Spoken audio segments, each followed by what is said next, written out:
Yo, what's up, YouTube? This is your boy Alex, and today is officially, I think, either Tuesday or Wednesday. I'm not too sure. Sometimes get the days mixed up. It happens early in the week. But this is going to be another episode of Sex Game in the category of television and film. Now, this is going to be part two of Sex Game, the best action films in spring and summer 2021 and 2022, part two. It's for women and for men. Both are welcome to watch these YouTube videos. I will post this video on two of my best channels.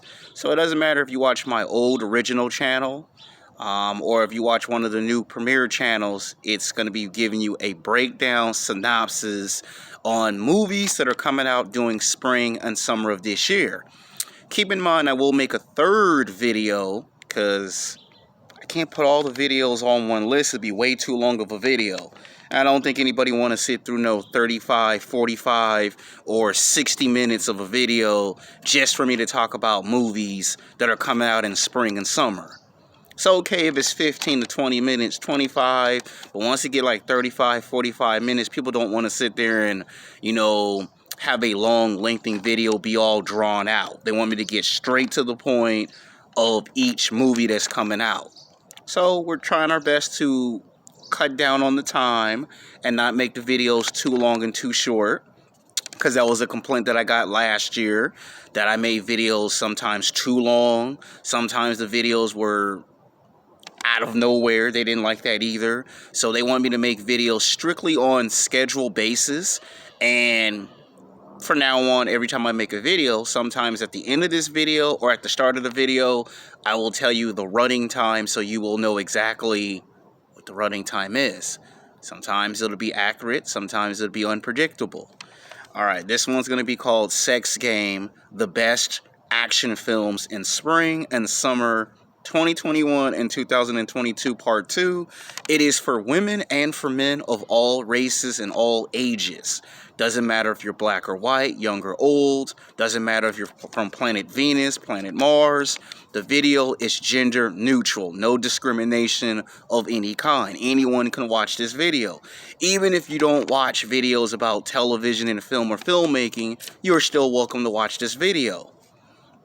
Alright, I only got 7 because I didn't want to make the video so ridiculously long. Some people get upset when I make videos way too long versus make them just in the nick of time or fairly short. Coming in at number 7 is Venom 2, There Will Be Carnage. Alright, a lot of people did not really like the first feature film of Venom. Some people felt that it was too warm-like. It was too lighthearted. Some people wanted that 1986, early 1990s retro back, old school Venom. And some executive producers have already said this in the past 8 or 9 years. People do not like horror movies, which is true. There are some people who get a little terrified when you start talking about horror. Now, I do understand Venom is one of those dark characters like Blade, like The Punisher, like Spawn. He's a dark character. So they're going to have some elements of science fiction and horror in the second one, but it's still going to be just like the first film. Tom Hardy is going to bring his approach to the character. You're going to see 2 alien symbiotes fight each other, so it's going to be nice. I think this budget's movie is, I forgot what the budget is, but I think it's going to make anywhere between 120 to like maybe 150, maybe 190, close to $200 million. Nobody expects the first Venom movie to even break $250,000 and go past $1 million. And I think this one do the same exact thing. No one expects this sequel to be good as the first one or to be good at all. So it's the underdog. This is going to perform very well. This is a movie I'm going to watch 2 or 3 times. I am a huge Venom fan. My best friend likes Spider-Man. I like Venom. I have the Venom t-shirt. So when this comes out, whether it's theatrical release or on Disney Plus or whatever they decide to release this film, I am going to watch Venom 2, There Will Be Carnage. What's good about this film is you got Woody Harrelson in this movie. I might have mispronounced his name, but he's a producer, he's a writer, he's a director, and he's going to be in this film playing Cassidy, better known as Carnage. What's good is he's got two villains he has to fight. And it's setting up the universe for a crossover. We don't know if they're going to indicate Venom versus Kraven the Hunter, Venom versus Morbius. Any one of those would be badass to watch on the big screen in the next 2 to 4 years. But we all suspect that the end credits is going to have Spider-Man in it. And that's worth watching. So I think this movie will break possibly and potentially $200 million. Now, it could be $120 million to 150, maybe 170, maybe 190. But I'd say the farthest it might reach in its first 2 weekends is probably 200 million. Now, I know you're saying, why go higher with this movie? Sometimes you got to be careful. You don't want to, you don't want to get over ridiculous with movies and try to say the expectations is this high and then the movie doesn't do what the expectations have been set out to do. There have been some movies in the past that have done that. All right, coming in at number 6 is Morbius. Now, Morbius, what grabs me about Morbius is that the soundtrack is very incredible. Like, they started off as a tragedy. He's not like none of the superheroes, heroes, or villains from the world of Marvel. And it's set in the universe where you get the feeling that he could exist in Venom. I don't know if they're going to indicate in the end credits that he's going to cross over and fight either Spider-Man or Venom. I would probably put my money on Morbius versus Venom before I say Morbius versus Spider-Man, because Spider-Man is in the MCU. And these characters are set in the Sony Marvelverse, so yeah, I would probably say you might see a Venom-Morbius crossover first before they even consider doing a Morbius versus Spider-Man potential movie. And the fact that he could be recruited as one of the villains, that'd be interesting too. I think this is going to be setting up a bigger film. I think by the time we get to a Morbius 2 or a Morbius 3, maybe later down the road, maybe in 6 or 7 years, we see a potential crossover between Morbius versus Venom or Morbius versus Spider-Man, or they make them a part of the cinematic universe like they did with Spider-Man. They might create the Avengers for supervillains, and that might be where their characters show up and intertwine. I think the movie budget for this might be between 120 to maybe 175, maybe 190 million dollars. I wouldn't be surprised if it gets between 200 million to 220 million. Why am I saying this is going to make a little bit more money than Venom? Because I noticed that with Sony's track record, when they have their first movie, the first movie always breaks and smash box office records. And the second film goes on to make even more money. Morbius is not like Venom. Venom was about, someone trying to make, bioweapons. This is a guy trying to cure his disease. And instead of curing his disease, he becomes something that he didn't expect, and then he uses that to fight other criminals. So we're getting to see the difference between Morbius and Venom. Now, if you are amped up for science fiction and horror, movies are good for you. Now, I'm not going to be surprised or shocked if it takes almost a month for the reviews to come in for both these films. These are movies that people will watch, but then there are people who are not that too huge of a fan of Venom or Morbius. So if they have a small following, it's understandable. Coming in at number 5 is Suicide Squad 2. Now, I'm going to be watching this for 2 reasons, or in case 3 reasons. 1, I love me some Harley Quinn. I like the actress who played Harley Quinn. She's back for a sequel. Now, I understand Birds of Prey was her own Harley Quinn film. I did not go see that movie because there were too many movies coming out. It's out on DVD, so I might go get the DVD and watch it and add it to my collection. But I am a huge fan of Harley Quinn. I like Margot Robbie. I'm glad she's back. They're going to make her the main character in the centerfold of the story again. I'm sure the Joker will be back. I don't know if it's going to be played by, the same actor who's now playing Morbius. I'm pretty sure they're probably going to pick another villain and somewhere at the end of Suicide Squad 2 indicate the Joker resurface. You got Idris Elba in it. You know, he's a nice guy, so he'll do the characters justice. And you got John Cena in it. You know, Cena's in 2 movies. You know, Fast Furious 9 and Suicide Squad 2. And then you got director James Gunn directing this film. And if he's directing this movie like he did Guardians 1 and 2, what not to go watch Suicide Squad 2, because James Gunn is directing the film. And I like all his movies, so I'm going to support the director. I'm going to support the actors, the actresses. I'm going to watch this movie.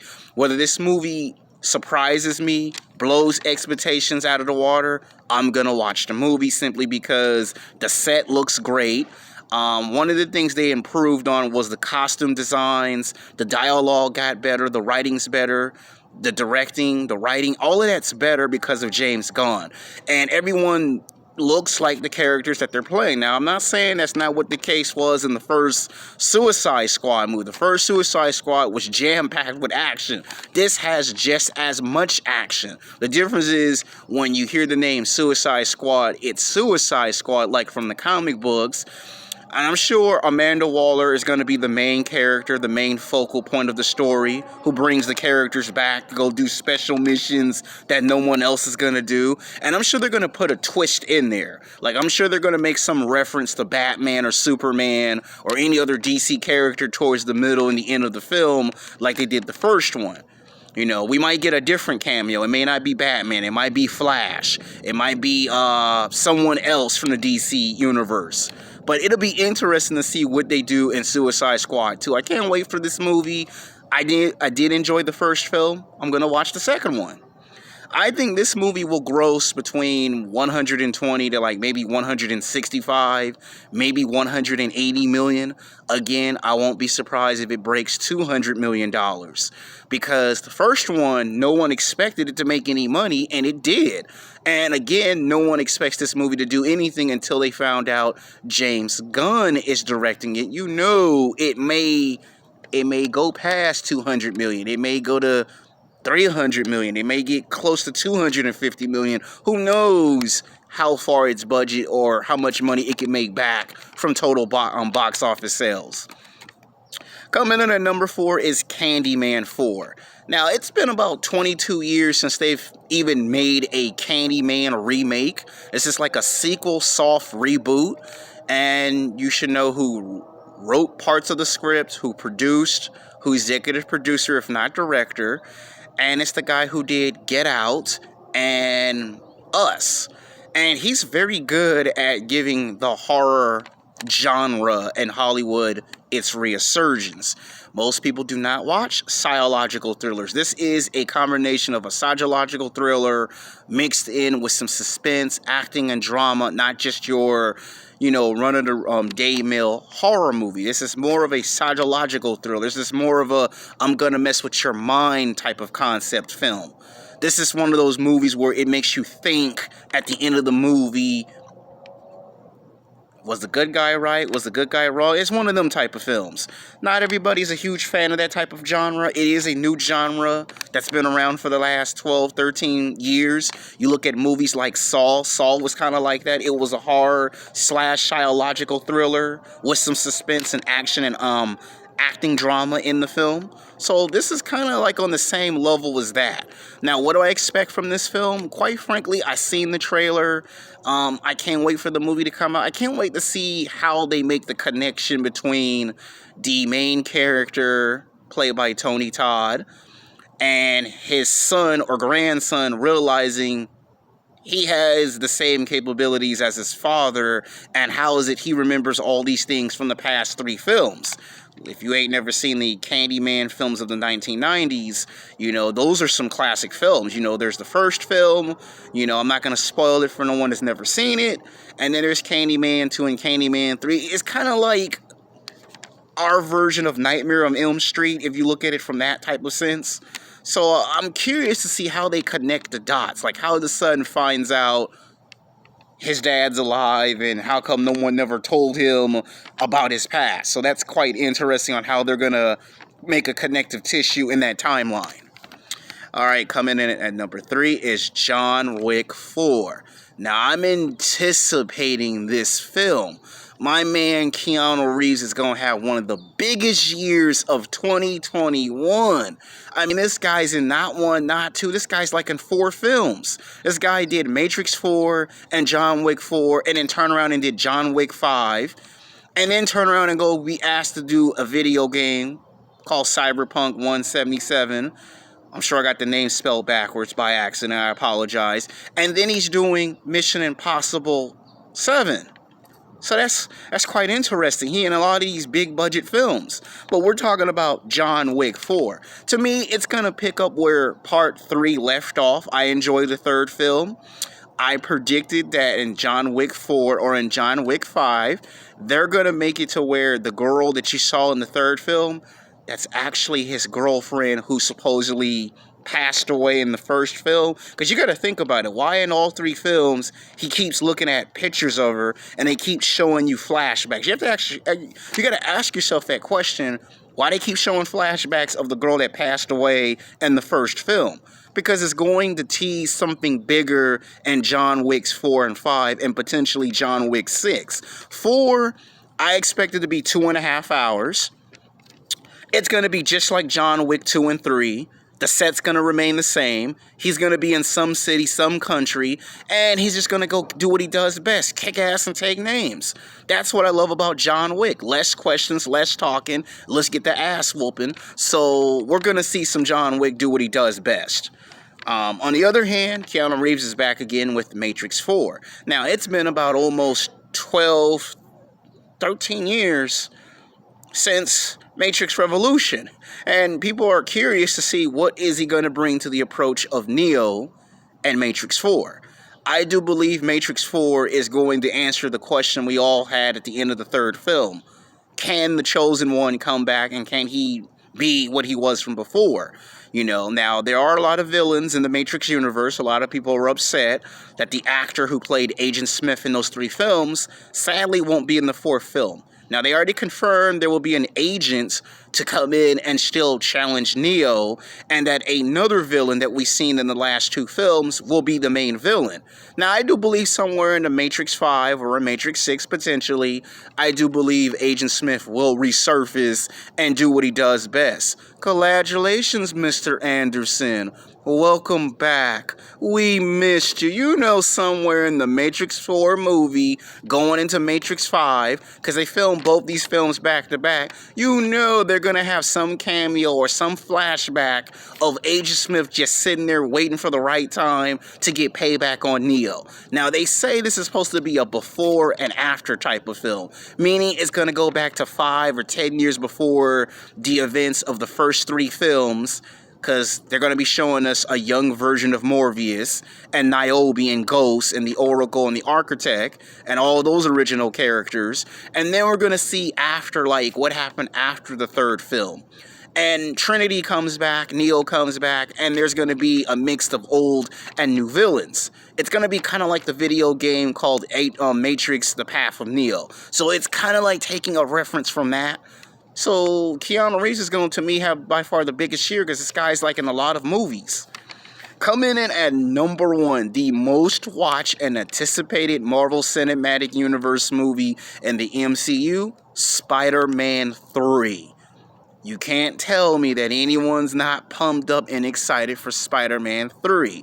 It's number 1 on my list because I am a Spider-Man fan. I like all the Spider-Man films, from Tobey Maguire to Andrew Garfield all the way to now. Now, I know some people hate Spider-Man 3 because of what they did to Venom in that depiction. I know people are not a huge fan of Amazing Spider-Man 1 and 2, but these new iterations of Spider-Man, they're great. Can't wait to see what they're going to do in the 3rd film.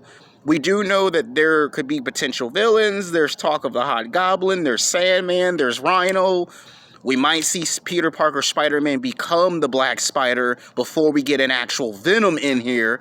And I can't wait to see how they're going to introduce Venom to do Spider-Man versus Venom. That's going to be what everyone's going to be anticipating. This will break $250 to $1.1 billion because it's Spider-Man. Until then, peace.